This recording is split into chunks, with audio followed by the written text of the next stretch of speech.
ایک بہت ہی مقدس جماعت قیامت کے دن جنت میں جانے والوں کی تین کیٹیگریز ہوں گی. جنت میں جانے والوں کی تین جماعتیں بخشے جا چکے ہیں، حساب کتاب ہو چکا ہے، جنت کا فرمان آ چکا ہے.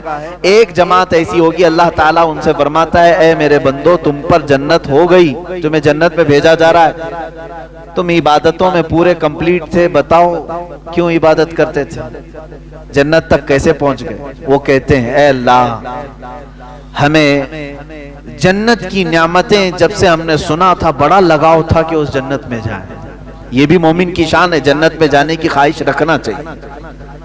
جنت تیری بڑی حسین و جمیل ہے، ہم نے قرآن میں پڑھا، حدیث میں پڑھا، اس لیے اس میں داخل ہونے کے لیے خوب جستجو کرتے تھے، کوئی نماز نہ چھوٹنے پائے، ہر گناہ سے بچتے رہے. اللہ تعالیٰ فرماتا ہے ٹھیک ہے تم نے اچھا کیا اور تمہارے لیے جنت ہو گئی. جس کی طلب میں پوری زندگی محنت کرتے تھے وہ چیز تمہیں مل گئی. ایک جماعت گئی جنت میں. دوسری جماعت ہے، ان سے پوچھا رب تعالیٰ نے تم کیوں عبادت کرتے تھے؟ وہ کہتے مولا تیری دوزخ سے ڈر بہت لگتا تھا، ہم نے جب قرآن میں پڑھا یا حدیث سے سنا کہ دوزخ کے عذابات اتنے سخت ترین ہیں کہ اس کو بندہ نہیں سنبھال سکتا، تو ہمیں ڈر بہت لگتا تھا. اس ڈر کی وجہ سے ہم عبادتوں کی پابندی کرتے تھے اور کوئی گناہ ہونے نہیں دیتے تھے، نیکیاں کرتے رہے. اللہ تعالیٰ فرماتا ہے جاؤ میرے بندو، جہنم کے خوف سے تو تم عبادت گزار تو رہے، تمہارے لیے بھی جنت ہے. تیسری ایک جماعت تھی مخلصین کی جماعت، ان سے رب تعالیٰ فرماتا ہے تم کیوں عبادت کرتے تھے؟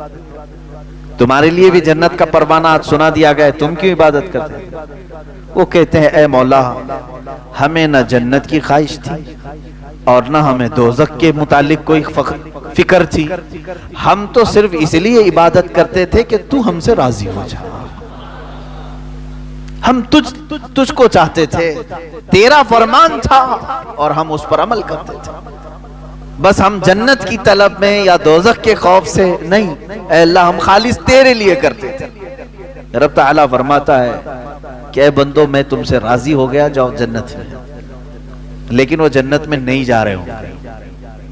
ہائے کیسی جماعت ہوگی، جنت کا پروانہ سنا دیا گیا وہ جنت میں نہیں جا رہے ہیں. وہ کہیں گے اے مولا اگر ہم جنت میں چلے گئے تو دوسرے ہم کو تانا ماریں گے کہ تم بھی جنت کے لیے ہی عبادت کرتے تھے، بولے کچھ اور ہو. رب تبارک و تعالیٰ فرماتا ہے میرے بندو میں تم سے راضی ہو گیا، تم میری رضا کے لیے کرتے تھے، میں راضی ہو گیا اور بدلے میں تمہیں جنت مل رہی ہے. وہ کہتے مولا بدلہ نہیں چاہیے، بس تو راضی ہو جا، بدلہ نہیں چاہیے، تو راضی ہو جا. یہاں تک کہ روایات میں آتا ہے کہ فرشتوں کو حکم ہوگا ان کو بیڑیاں ڈالو اور جنت میں لے جاؤ، ان کو کھینچ کر کے جنت میں لے جاؤ. یہ وہ بندے ہیں جو اللہ سے اگر کچھ مانگتے تھے تو اللہ ہی کو مانگتے تھے. تو ہمارا ہو جا. میرے عزیزو آج کے